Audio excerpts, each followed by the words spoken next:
Dwayne, you've been outstanding. We could have done another hour easy just talking shop. We didn't even get into your Celly being a top 3 Celly in league history, in my opinion. I know Ricky out here doing all his things, and I appreciate that, but Top gives 3. me the, It's the you number know, one. It is the number number one I MLS was, celebration. yeah, Because it's one of the top Cellys. That's my own note. I'm not doing nobody else. That's what I'm saying. Exactly. It's number one. You know? That's right. So we didn't even get into that, but we appreciate you taking time and joining us here on New Ground. 1 minute later. So, D-Ro, for real, where did the celebration come from? How did you for real? How did you create it?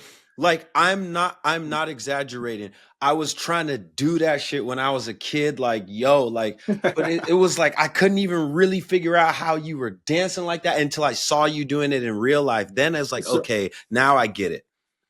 So the name came from when I was playing with a team in my community called Malvern Magic, right? We actually were the first Canadian team to be crowned U.S. national indoor champions. We went to the U.S.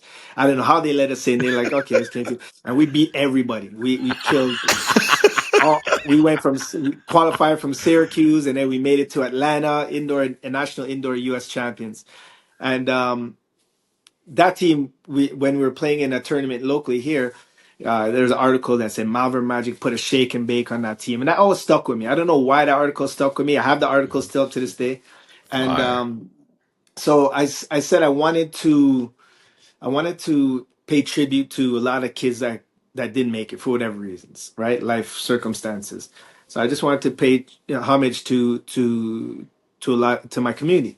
So shake and bake stuck, and then when did a goal celebration, I was doing like the pop and lock, you pop and lock, you break it down. So when I scored, I was like running and then slowly breaking it down, like right? So and then that was it, man. I just did it, and I was like, okay, I like that.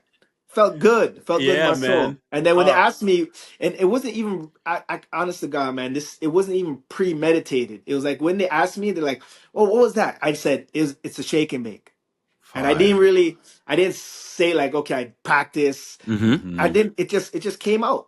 And then when they asked me the shake and bake, I was just like, because I was looking at article a few days before, when I first did it in when I first San Jose, I think. Yep. That's what I knew it. That's what I knew it from as a kid growing up in because I Davis, didn't California. do it in Richmond. Well, that goal of the year, actually, D-Ro, actually really helped my broadcast career.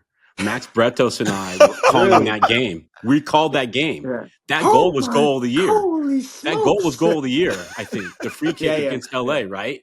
Yeah. That was goal of the year. And everyone's like, oh, who are these cats? Kind of like, and that's when like people really started paying attention to us. But yeah, man, like that was a signature, moment for us as broadcasters, because you did Roberto Carlos, bro. Like, I don't think people understand like how far away around that goal, so I tell Kevin Hartman all the time, bro, you'll never get that one. You still looking for that one out of the back of the net. Yeah, we have some jokes about that too, man. And that was our rival team, so yeah, man, that was the last game of the season right there. You played, I know we have rivalry week, but you played in those Galaxy, San Jose, that era. Those were real rivalry matches. Oh, I felt hell like, yeah. Those are battles. Those were battles, man. Scrappy, chippy. Yeah, from the get go. You You guys would get your red cards in that game. Oh yeah. I mean, don't forget when we and it even got more heated because when Landon went to LA, when he was in San Jose, and the fans were like calling him traitor and all this stuff and booing him, and yeah, man, that was some serious times, That was a good LA team we beat in 2001. Yeah, it was. I still think those teams, I know the league has gotten better in some ways, but those were really good teams and really good players. And there's no such thing as old and young players, only good and bad ones. That's how I feel about it. You know what I mean? For sure. So.